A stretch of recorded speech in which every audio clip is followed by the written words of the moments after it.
Hello and welcome to Dr. Shiny Tarot. I want to thank everybody for helping me reach 600 subscribers. That's awesome. Thank you very much for supporting and watching. And as a way of showing my appreciation, I'm going to do the first video in a series designed to help you read the tarot cards for yourself. And that's my way of giving back, right? So in this first video in the series, I'm going to go over the first 8 cards in the major arcana. Instead of all of them at once, I'm going to break it up to where it makes a little bit of sense, hopefully, to you. And I'll go over kind of the way that I like to remember them or look at them, and a way that I kind of organize the meaning as well. So right here, I have just selected 3 of my different decks.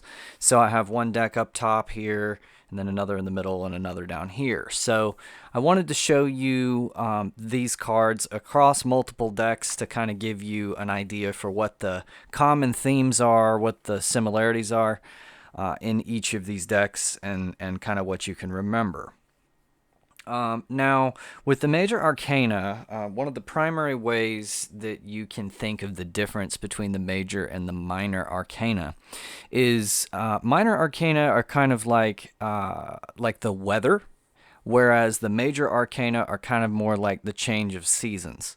So minor events are a little bit more in the minor arcana, and major events or major changes are within the major arcana. It kind of represents different phases of life, or different times where there's a different theme in your life, that kind of thing. So to start out with, the Fool is 0. It's number 0. The major arcana is really a metaphor for the Fool's journey through the entire deck. But I have another way of thinking of this, particularly with the first 7 cards of the major arcana. So I'm going to be dividing these major arcana up into groups of 7, starting here with 1 through 7. And to me, the way that I always remember this is you can think of each of these cards as a metaphor for like psychological development, starting at birth, starting when you are just born. This is the sort of Fool energy, right? When the Fool doesn't have any ideas or knowledge or anything like that, he's just like kind of a fresh start, fresh slate, and he's kind of jumping out of the nest. In fact, I'm in the process of designing a deck myself. And the way that I've chosen to depict the Fool is a little baby bird about to jump out of a nest. So he has no idea what's going to happen. He may be driven by some instinct or something, but he's kind of got faith that he's just going to jump out of that nest and everything is going to be fine. So there's no preconceived notions with this. There's a lot of faith in almost every deck. The Fool will be depicted kind of like walking off of a cliff in a kind of carefree fashion, and there's typically something that is pulling him back off of that cliff, which represents that in this state there is a force that's looking after you, is protecting you. In the metaphor of development from a very, very young age, if you're like a baby, you have parents and things like that watching after you and making sure that you don't get hurt. So you're in a sort of protected state in that first initial Fool place, okay? So thinking about it in psychological development terms, from that blank slate, the next thing that you learn is, hey, if I cry, wah, like just go ballistic, what I want to happen happens, and I get fed, or my diaper gets changed, or whatever it is. So you kind of learn that by feeding into using your conscious mind, being aware of something that you need, by focusing on that, it ends up manifesting itself. Now, when you're a baby, you got to think of this from a baby's perspective, right? So when you're first developing, you don't know how to make your diaper go away or anything. You just know that if you cry, if you demand it, then it happens almost through magic, right? But it's not really magic. You eventually, when you grow up, you learn what it takes to make it happen. But from the perspective of psychological development at this point, it is whatever happens in your imagination is sort of becoming manifested in reality, right? So this is that first energy. It's you learn to put some conscious effort into the world, and then something happens in return, kind of like a action and reaction type of thing. So at this point, though, in the journey, there is no additional complications with that. It's that simple. That's all you really know is how to essentially imagine what you want and then to make it happen. So again, you know, from a psychological development standpoint, that's just a good way to kind of go through how these layers of reality sort of build as you develop. But you can always at any point go back to any point in this journey, and you will your entire life, and fixate on one aspect of existence or one aspect of reality. And so at many points, you know, you're going to return to that energy of just like making something happen. And sometimes you can channel these things with intention to be able to effectively navigate life and your reality, right? So moving on from that magician making things occur, manifestation, but with you know, no additional complication, or, you know, it's just raw manifestation. You move on to the High Priestess.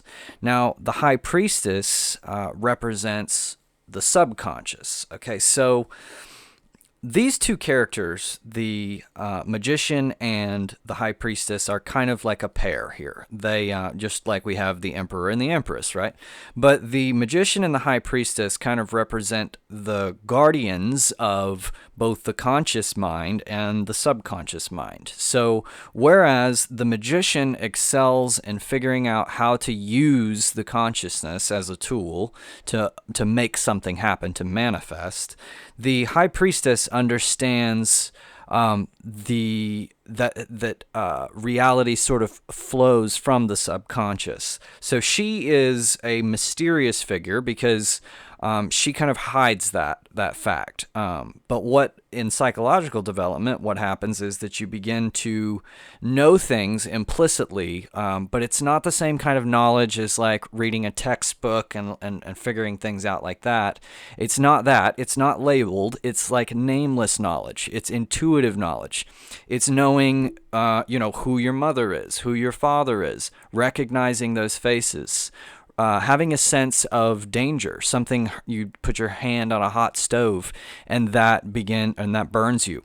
So gradually this forms within you this sort of base knowledge of how reality around you works, but it's not encapsulated in symbols and words and things like that so much. This is intuitive subconscious knowledge.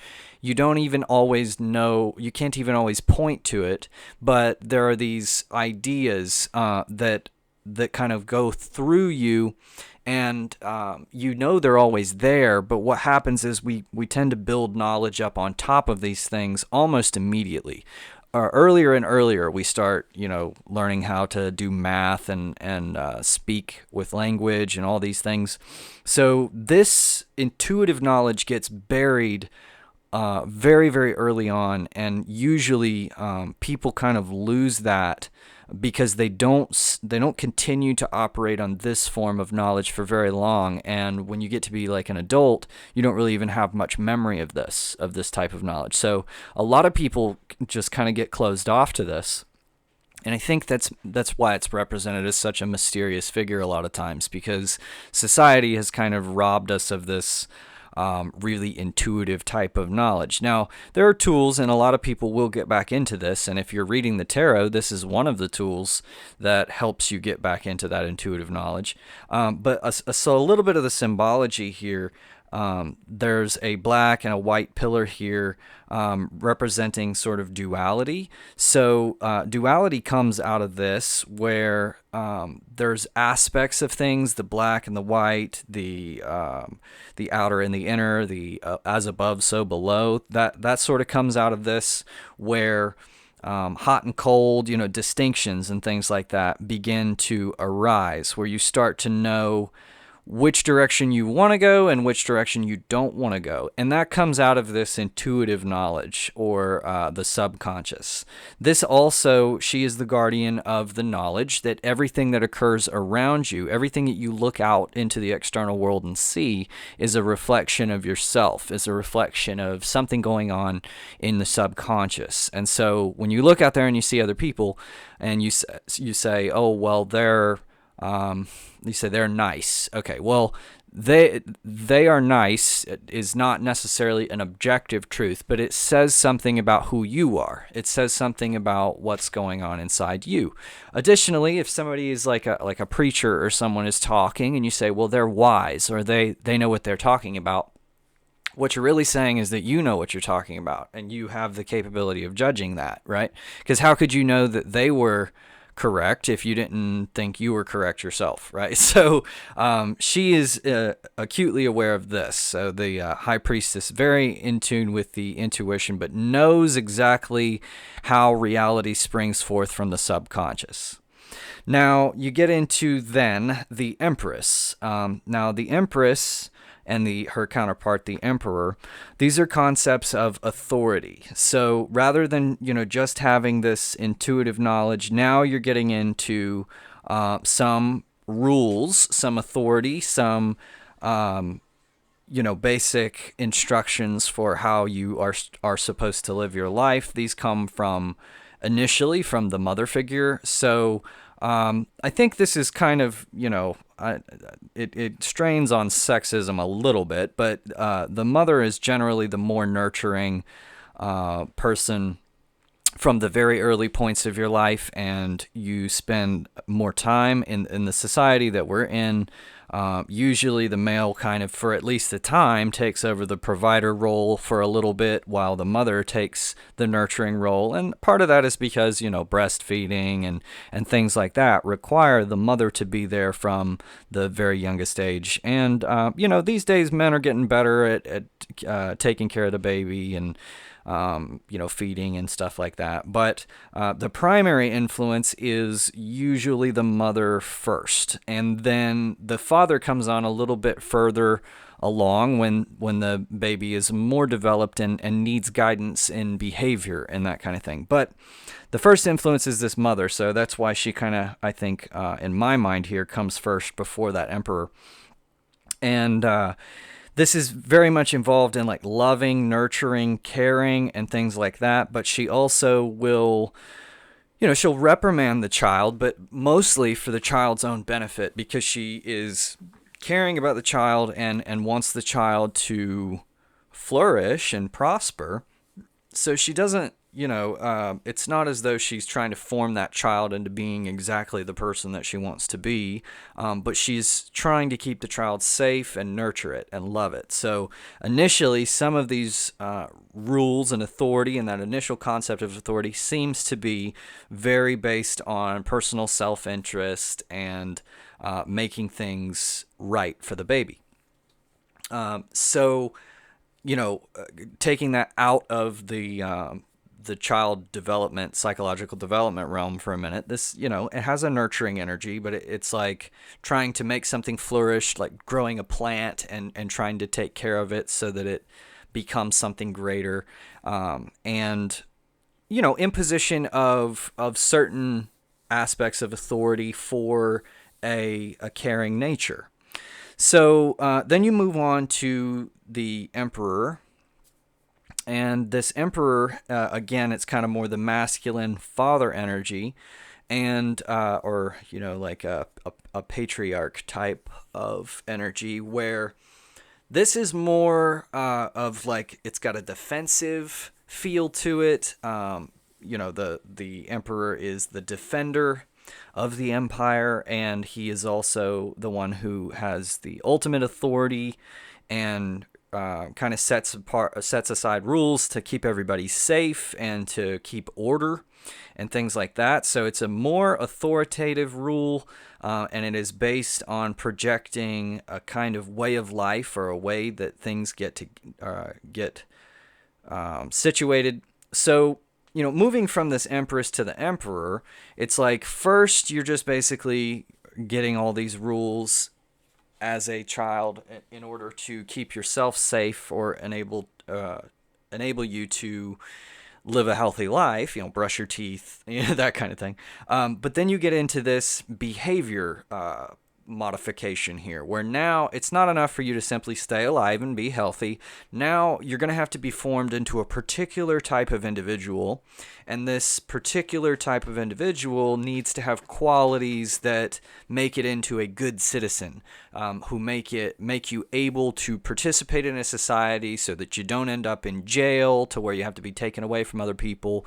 You learn how to behave correctly, all that kind of thing. So this layer of development is about forming your personality, and getting that personality to conform to societal standards and all that. And the father has had to go out there into the world. And again, we're talking about archetypes here. So, if you're a very feminist person, I am too. Just know I'm talking about archetypes right now, not political ideals. So, for the father to kind of go out into the world, he has to have that innate knowledge and somewhat of a command of what social standards are, and he will impress upon those the child. So you can see now we've kind of built up layers of knowledge from being a baby all the way up now to how you behave in polite society, right? At this point, we move on to the Hierophant. Now, the Hierophant is kind of like, it's similar to the Emperor, but there's an additional layer here where there's an important distinction, and that is, whereas the law, or the legal law, is passed down by this Emperor, the Hierophant passes down more of a moral law. And that moral law, and also things like traditions, right? So it's not enough for you to behave well. Now you also have to sort of adhere to certain traditions or certain morals. And there's a function in that as well. And what that does is it kind of adds this extra layer where you're not just being acceptable to society, but you're becoming a good person. You're becoming a person that others want to be around. And morality is sort of the basis of that, because you don't have to be a moral person. You're not going to go to jail because you're not a moral person. Or a polite person. We'll say, some things that we consider moral, right? Like don't kill, that comes from the Emperor. But when I say moral in regards to the Hierophant, this is like, well, you should go to church, or you should pray before you eat, or you should ask for forgiveness if you do something wrong. Those types of morals, those more mild morals, that's something that is passed down from the Pope or the Hierophant or the leaders of the church and all that. And they add these things into your code of conduct to facilitate a little bit more fluidity between the interactions between people. If there's a such thing as politeness, then people are going to get along a little bit better. And even when there's disagreements, there is a right way to go about a disagreement. There's channels through which you resolve these conflicts. And it's not just as simple as the cold, if you have none of this influence and you only have the Emperor, sometimes this reminds you of kind of like a con man who he is maybe not breaking the law, but he is swindling you. He's taking advantage of you. Or trying to, pull one over on you because he doesn't care that it's wrong. He just cares whether it's legal, right? So that's where this distinction really lies, is that, you figure out what you can do, what's appropriate, but then you move into what you should do or what you ought to do. Traditions fall under this because, think about a tradition like going to visit your family for Christmas on the holidays or something like that. That's an additional tradition tradition, which exposes you and your children to your family's values, which have been passed down. It has a good effect in that, whatever has worked for a long time is probably at least something worth considering. So that's why traditions really get passed down to kind of, it's like passing down your your ideas or your strategies for getting through life effectively. So that's how you build on the Emperor. Okay, then you get to the Lovers. And the Lovers, there's almost always, a picture of two people. In some of the more traditional artwork, there's kind of a Garden of Eden situation. In this one here, these two people are riding these horse bird things. I don't know what they are, but they're wonderful. And they're kind of riding together. They've got their hands held. And so, the first thing people start to think about when they see the Lovers card is usually like romance, right? Because lovers, that's a very romantic idea. And we'll pull them up here. And so really this one kind of represents a little bit of a lesson. Okay, so first of all, you start running into desire. You start running into a situation where instead of it being focused on you and your behavior, now you're wanting another person to sort of bend to your will. You're wanting, if you have a love interest at this point, or if you start liking someone, or trying to get them to like you.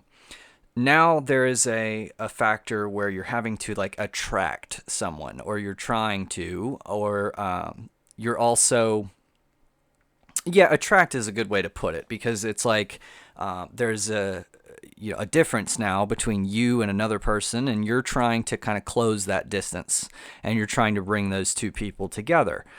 So this one is heavily involved with choice. Now, the reason it's heavily involved with choice is because you think of attraction as this sort of natural thing that occurs, and while the spark may be, right, that initial feeling of having a crush on someone or something like that feels like it's very unintentional. It feels like there's nothing that you're deciding. It's just you feel that way and you can't help it, right? But the act of or acting on that is an intentional choice. It's something that you have to get over your fears and all this stuff. You have to actually make a decision to want to act on those feelings. And then as you kind of develop and get older, you start to figure out that in order to sustain a type of relationship like that, it has to be a conscious choice. It has to be something that you continuously choose to remain in, instead of just feeling like it's going to happen regardless. Now, this is fairly far along in psychological development, because if you think about it, like even the Hierophant right here, younger children or even like adolescents tend to have a problem at this stage, and they stay at this stage here for many years up until they start to get into their early adulthood a lot of times, because it's like, no, I don't want to go to church, that's stupid, and they rebel against these things. And gradually you start to kind of understand, as you get much older, you start to understand the reason for all those traditions and the reason for church and all that. Some people don't, like a lot of my friends didn't really seem to get through this stage until they had their own children. And that's unfortunate, because the Lovers is after that, right? So this next lesson here is, again, a little bit more of an adult stage. And so it's about learning how to sustain a relationship by choosing to.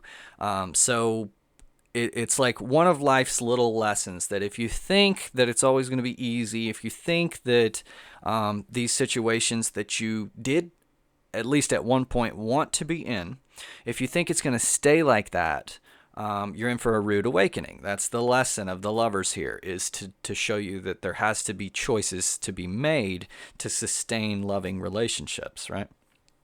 And a part of that is finding out that you are not identical to your partner in the Lovers. There's one force going one direction, one force going another direction, and that will is that force. So you're different people. You have different ideas for what you want out of the future, and it doesn't matter how much you try. You're never going to have exactly the same ideas for what the future holds. So there's always going to be some, even if it's a very, very small thing, there's going to be some form of compromise that's necessary, and it's going to involve intentional choices.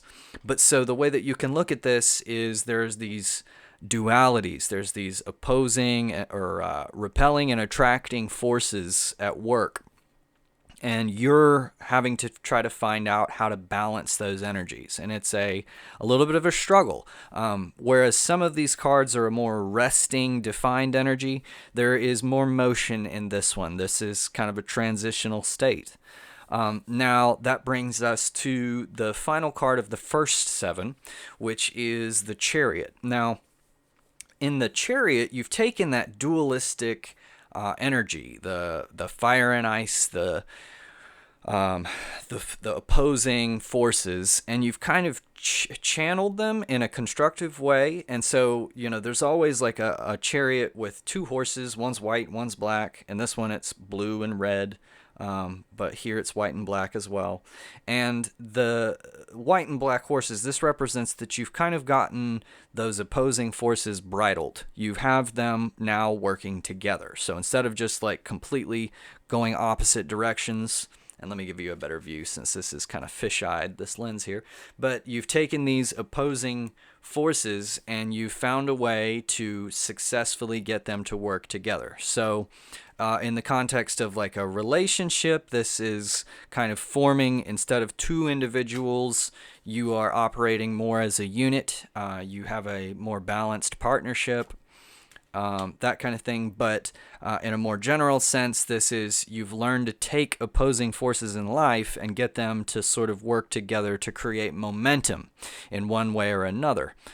So there's a lot of potential at this card here, because it's going to push you into the next phase of your life. So this 7 card journey right here is really about the sort of foundation for building who you are as a person. And then, and this is like mental development. When you get into the next 7 cards, we will get into another journey where it's more about higher learning, higher concepts in life, understanding more subtle aspects of society and the world in general.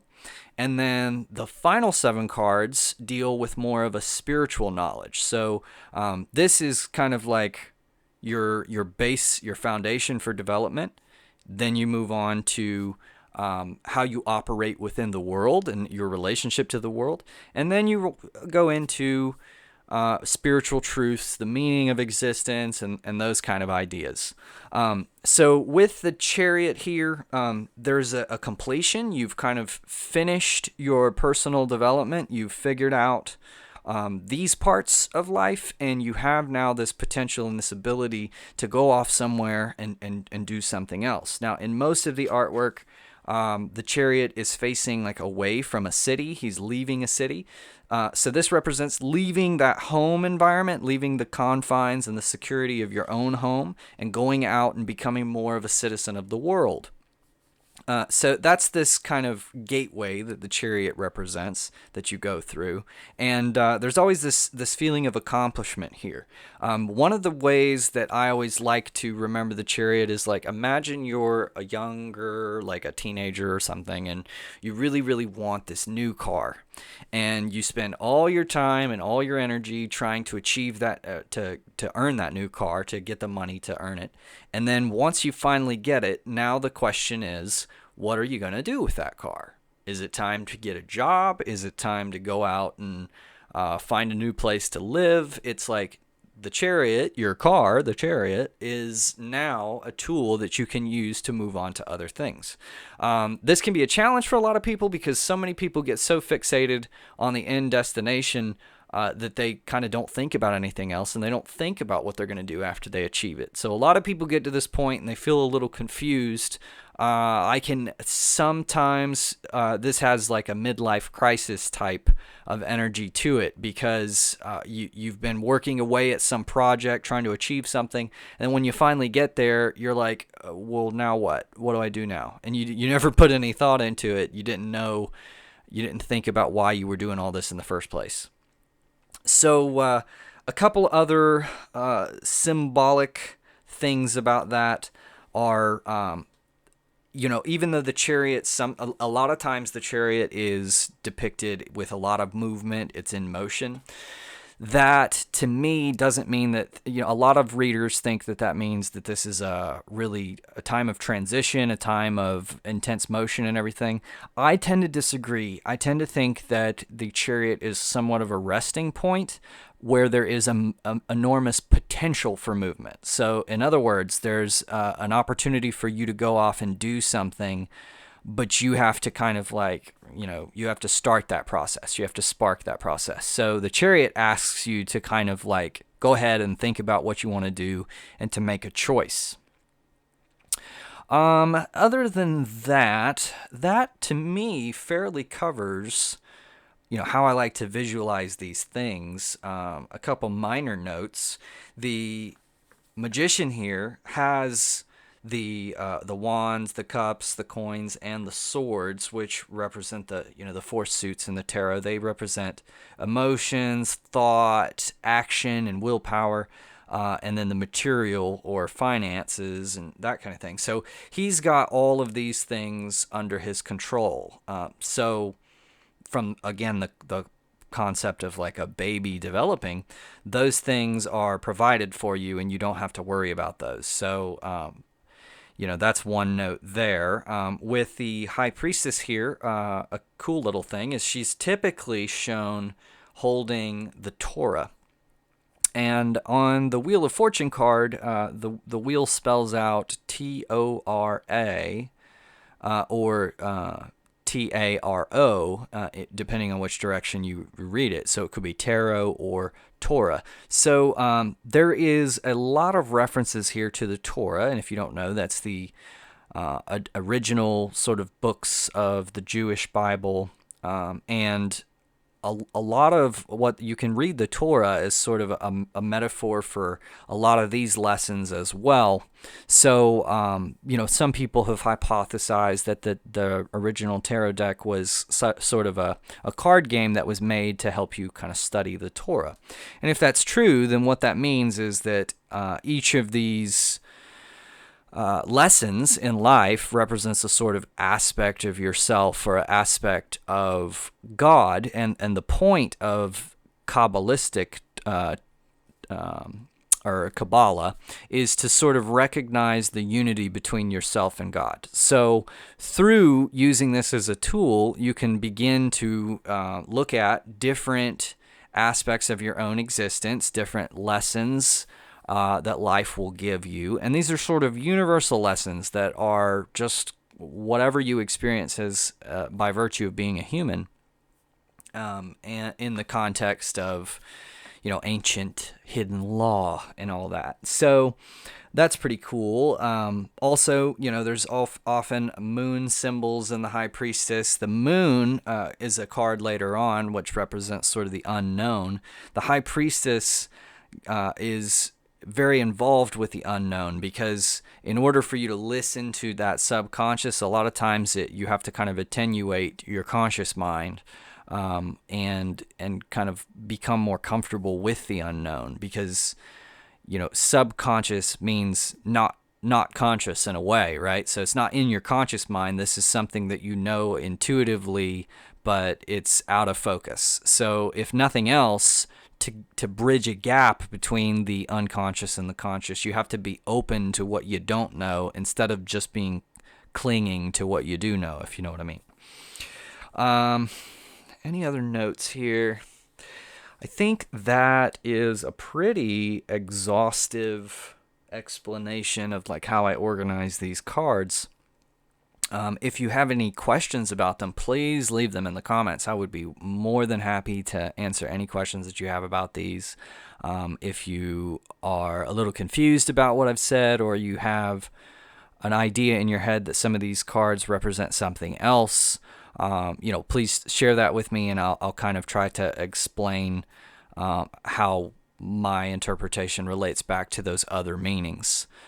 Because there are lots of ways of interpreting the cards. This is just kind of one way that I found to be very helpful. And then for the next video that I do, I imagine I'll probably do that when we reach 700 subscribers. We'll go through the next 7 cards in the Major Arcana. And thank you very much for watching. Again, please like and subscribe if you haven't already, and we'll get to the next. We'll get through these pretty soon. So thank you all for watching again, and have a wonderful rest of your day, and we'll see you next time.